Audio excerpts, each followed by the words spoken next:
Bienvenidos al módulo 19, Emergencias endocrinas y hematológicas. El sistema endocrino es un sistema de comunicación que controla la función dentro del cuerpo. Las glándulas endocrinas secretan hormonas mensajeras. Los trastornos endocrinos son a causa de un problema de comunicación interna. El metabolismo de la glucosa, el cerebro trabaja con dos fuentes principales de energía, glucosa y oxígeno. La insulina es necesaria para que la glucosa entre a las células. El páncreas produce glucagón e insulina. La almacena y secreta la insulina, el glucagón, en respuesta al nivel de glucosa en la sangre. La diabetes mellitus limita la capacidad del cuerpo al usar la glucosa como energía. Sin tratamiento, los niveles de glucosa en sangre se vuelven demasiado altos. En casos severos puede provocar una enfermedad que ponga en riesgo la vida del paciente, de encontrarlos en coma o incluso muertos. Las complicaciones incluyen ceguera, enfermedad cardiovascular e insuficiencia renal. Es necesario conocer los signos y síntomas de glucosa en la sangre. La Federación Mexicana nos maneja un rango de 70 a 110 miligramos sobre decilitro.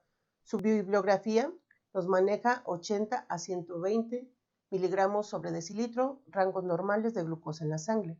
Presentamos una hiperglucemia o una hipoglucemia. Se presenta una hiperglucemia cuando está sobre 110 o 120 miligramos sobre decilitro o una hipoglucemia por debajo de 70. La hiperglucemia e hipoglucemia se pueden presentar en una diabetes tipo 1 como una tipo 2. Todos los pacientes hipoglucémicos requieren de un tratamiento inmediato. La diabetes mellitus tipo 1 es un trastorno inmune en el cual el sistema inmunológico del individuo produce anticuerpos contra las células beta pancreáticas. La falta de insulina de la hormona pancreática. El inicio de este trastorno por lo general ocurre desde los primeros inicios de la infancia hasta la cuarta etapa de la vida.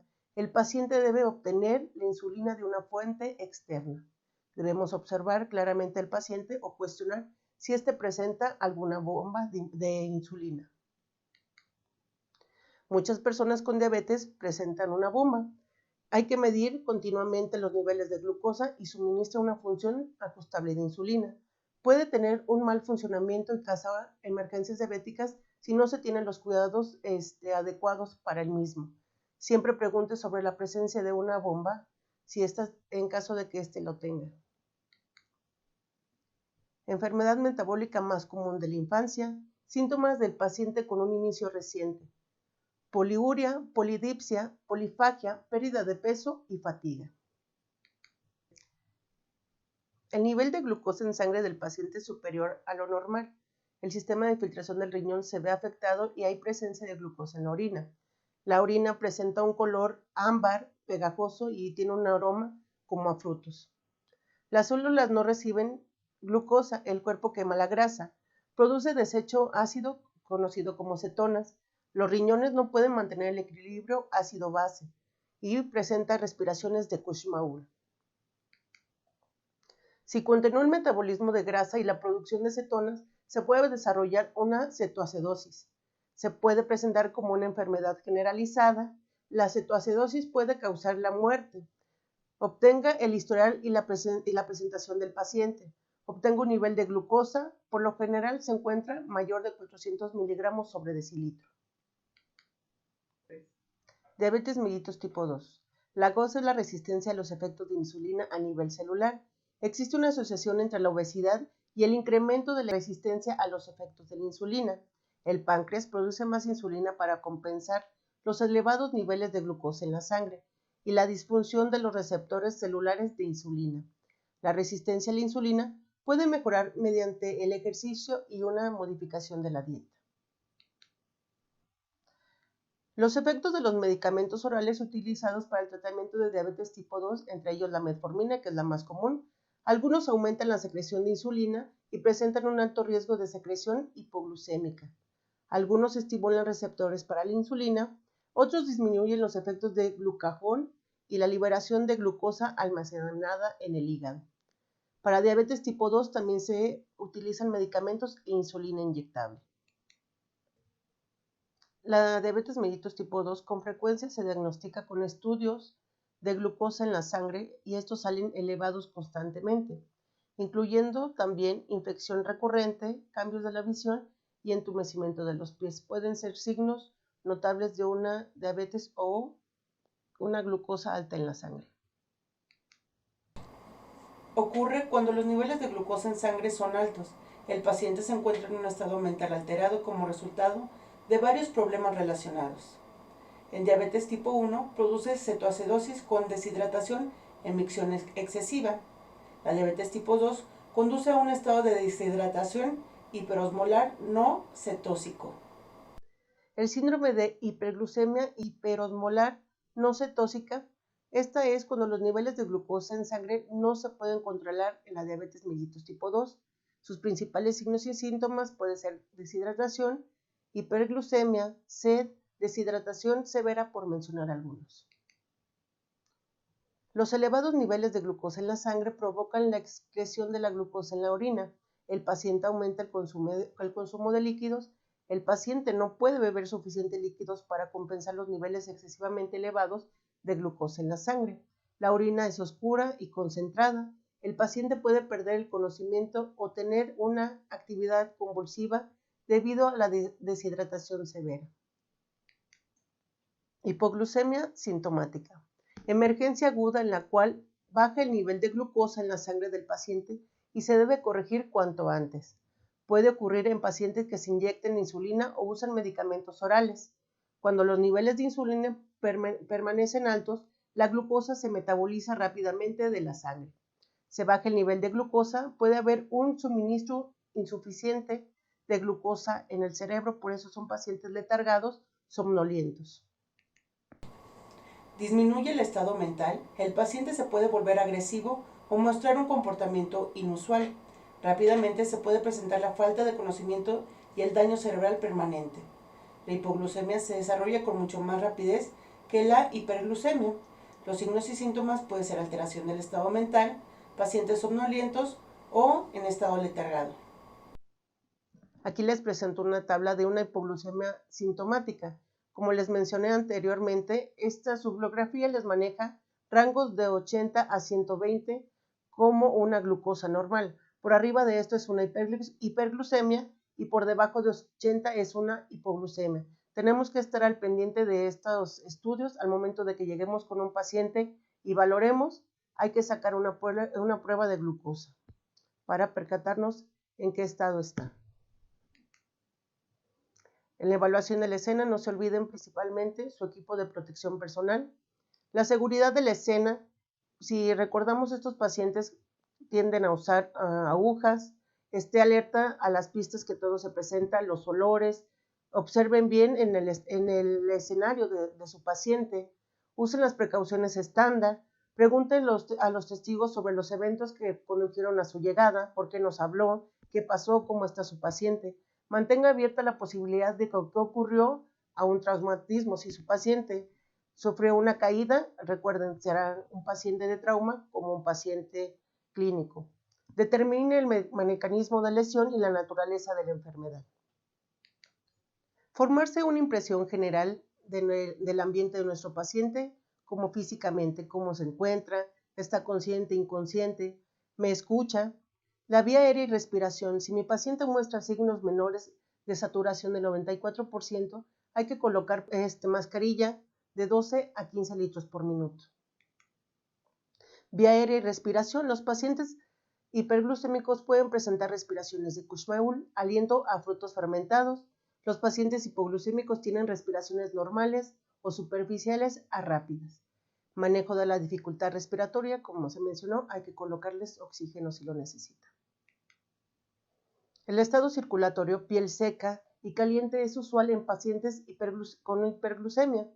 Piel diaforética y pálida son hipoglucemia. Pulso rápido y débil, se presenta una hipoglucemia sintomática.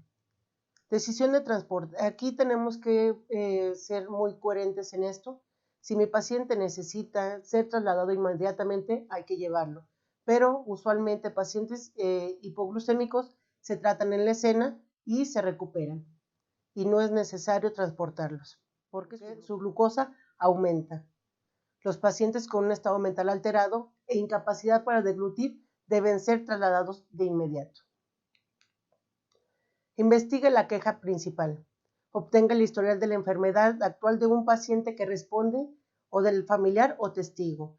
Cuestionen qué tiene su paciente, los antecedentes clínicos que presenta él, si ha presentado casos anteriores, cómo se ha resuelto la patología del paciente, si el paciente tomó insulina o no tomó, desayunó, si tomó insulina y no desayunó, si no se ha inyectado la insulina, si tiene sus medicamentos a la mano. Si es un paciente que no lleva un tratamiento adecuado, hay que cuestionar. Obtenga una atención de signos y síntomas, determine si es una hipo o una hiperglucemia. Vamos a obtener el ensamble del paciente haciendo diversos cuestionarios como si se administra insulina o pastillas para disminuir la glucosa en sangre, si usa alguna bomba de insulina, o tomó hoy habitualmente su medicamento o comió normalmente. ¿Se ha enfermado? ¿Hizo alguna actividad inusual o qué está pasando con mi paciente? Hay que indagar, pregunten, principalmente en pacientes que presentan una patología previa. El examen físico evalúe al paciente. Si no responde, lo voy a evaluar de cabeza a pies. Cuando sospeche de un problema relacionado con la diabetes, enfóquese en el estado mental, la capacidad para deglutir y la capacidad para proteger la vía aérea de mi paciente. Siempre tener un servicio vital avanzado.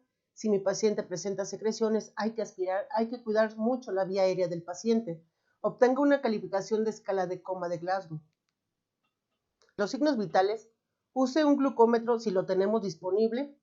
La hipoglucemia, las respiraciones son normales a rápidas, el pulso es débil y rápido, la piel por lo general es pálida, diaforética, ya sabemos que es sudorosa, con una presión arterial baja. La hiperglucemia, las respiraciones pueden ser profundas y rápidas, el pulso puede ser rápido, débil, filiforme, la piel puede estar caliente y seca, con presión arterial normal. Estas son las diferencias en una hipoglucemia y una hiperglucemia. Glucómetro portátil. El estudio del manual del operador, siempre, por favor, cuando tengamos un glucómetro portátil, hay que leer el instructivo de cómo se usa este. Identifique los rangos más altos y bajos, los cuales funciona su glucómetro. El rango normal para los niveles de glucosa, como se mencionaron, son de 70 a 110 según la Federación Mexicana de Diabetes, o nos vamos a su bibliografía de 80 a 120. Los neonatos manejan rangos bajos de glucosa menores de 60. Principalmente hay que estar al pendiente con bebés porque suelen presentar un déficit de glucosa en su sangre por el estado o las semanas de gestación de un neonato. Intervenciones. ¿Qué voy a hacer? Evalúe con frecuencia al paciente con diabetes. En el caso de los pacientes hipoglucémicos conscientes pueden deglutir, lo voy a alientar a que el paciente se administre la glucosa oral. En caso de que mi paciente no lo sea, yo como PAP le voy a administrar la preparación de gel, proporcionando siempre un transporte rápido si veo que no hay mejoría en mi paciente. El paciente hipoglucémico inconsciente con riesgo de aspiración, si recuerdan, les he mencionado siempre tener un servicio vital avanzado. Mi aspirador en caso de que mi paciente se empiece a complicar en su vía aérea. Se debe administrar glucosa intravenosa o glucagón intramuscular o intranasal, más allá de mi competencia como técnico en emergencias médicas, y siempre pedir regulación médica. A cualquier duda que tenga, siempre hay que hablar con alguien más capacitado que nosotros. Si no puede obtener una prueba para valorar la glucosa en sangre, lleve a cabo una evaluación exhaustiva. Comuníquese con el hospital para ayudar a resolver los signos y síntomas. En su caso ahora es la regulación médica. Coordine la comunicación y la documentación. Los pacientes que rechacen el transporte después de la glucosa oral pueden requerir una documentación más exhaustiva. Es lo que les decía. Hay pacientes que requieren de un transporte rápido. Hay quien con un tratamiento adecuado el paciente vuelve a recuperar su estado de salud. Las convulsiones se deben considerar como muy graves. La hipoglucemia es posible causa de las convulsiones. Puede identificar una condición subyacente, peligrosa y potencialmente mortal. Tenemos que hacer un manejo adecuado de estos pacientes. Como dijimos, hay que tomar la glucosa, hay que administrar glucosa si lo requiere y mantener siempre los signos vitales estables. El estado mental alterado puede ser causa de otras condiciones. Puede ser causa de complicaciones de la diabetes. Haga uso de las siglas mnemotecnia AEIOU, TIPS, y el manejo que hemos hecho siempre para un paciente hipoglucémico.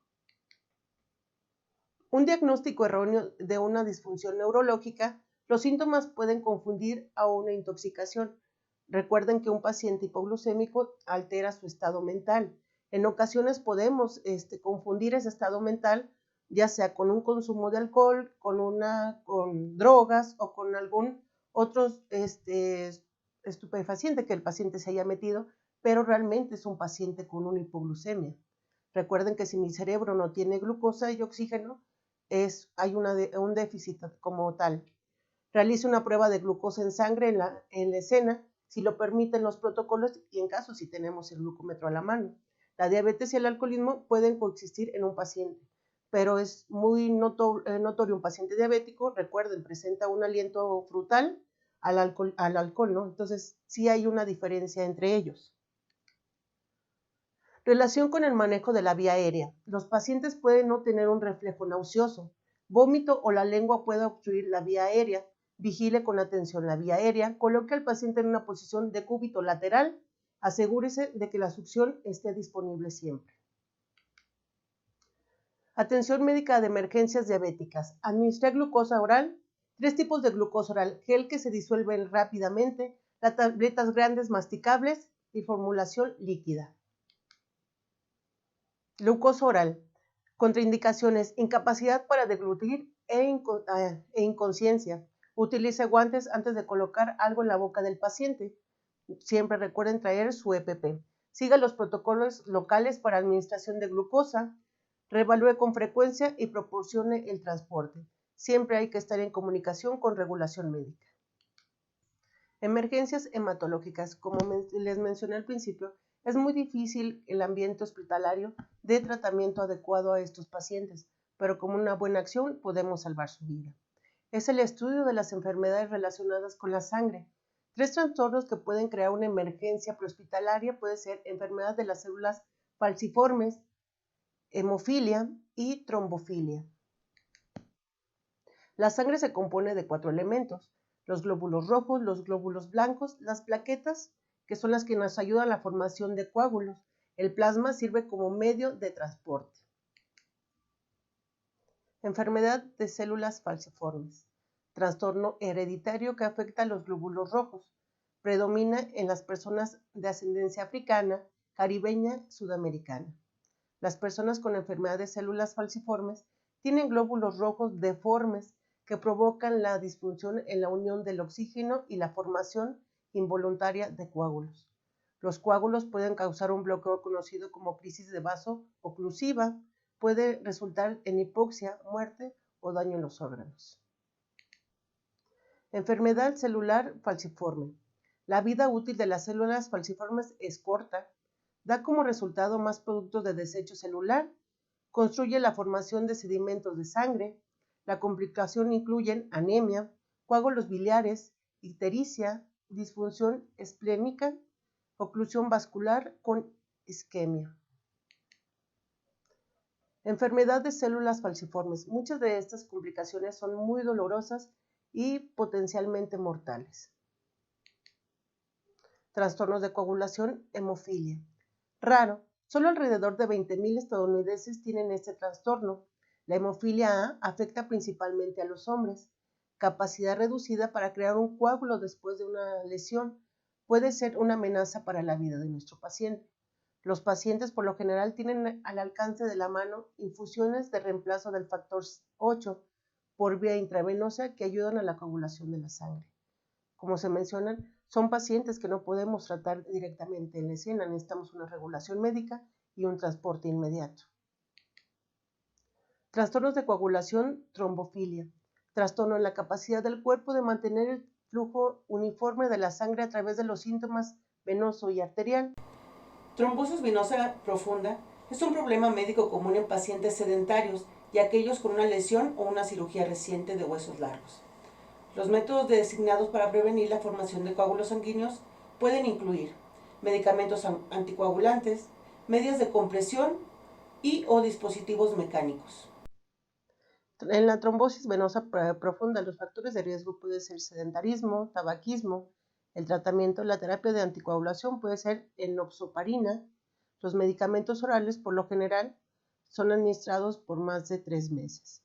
El coágulo de un trombo puede viajar desde la extremidad inferior del paciente hasta el pulmón, lo que causa un émbolo pulmonar, generalmente en cirugías de huesos largos. En la circulación, en pacientes con células falciformes presentan taquicardia. La hemofilia, hay que estar conscientes de alguna hemorragia de origen desconocido. Atentos a signos de hipoxia. Tome la decisión de traslado. Se recomienda el traslado de cualquier paciente con crisis de células falciformes o hemofilia a una sala de urgencias. Investiguemos la queja principal. Cuestionemos siempre al familiar o a nuestro paciente qué está pasando con él, si ha presentado una crisis anterior, si ha presentado estos trastornos frecuentemente. Cuestionemos siempre el historial. Dentro del historial clínico podemos cuestionar más sobre el dolor, dónde está ubicado el dolor, si ha tenido alguna alteración visual, algún problema gastrointestinal, o algún dolor en el pecho o dificultad respiratoria. Vamos a obtener el historial sample de nuestro paciente y podemos cuestionar si ha presentado crisis antes, cómo ha resuelto estas crisis y si han sido frecuentes o ha tenido alguna enfermedad, cantidad de actividad inusual o estrés últimamente. Recuerden que tenemos que cuestionar para obtener un historial amplio de nuestro paciente. Realizaremos un examen físico y evaluemos el estado mental de nuestro paciente con una escala de Apnea. Los signos vitales. Recordemos que las crisis de células falciformes se puede presentar en anemia y utilicemos siempre un oxímetro de pulso para que esté disponible para nuestra atención. Vamos a reevaluar la frecuencia y nuevamente los signos vitales. Evaluamos las intervenciones y ajuste de algún tratamiento que no esté funcionando para nuestro paciente. Administremos siempre oxígeno de 12 a 15 litros por minuto y pongámonos en contacto siempre con regulación médica y el hospital receptor. Enfatizando la atención médica de emergencias para trastornos hematológicos, recordemos la atención particularmente de apoyo y sintomática. Pacientes con una respiración inadecuada o estado mental alterado, coloquemos flujos altos de oxígeno de 12 a 15 litros por minuto con una mascarilla de no reinhalación. Lo vamos a colocar en una posición cómoda para él y vamos a hacer un transporte inmediato al hospital. Queda el foro abierto para cualquier duda que tengan. Gracias.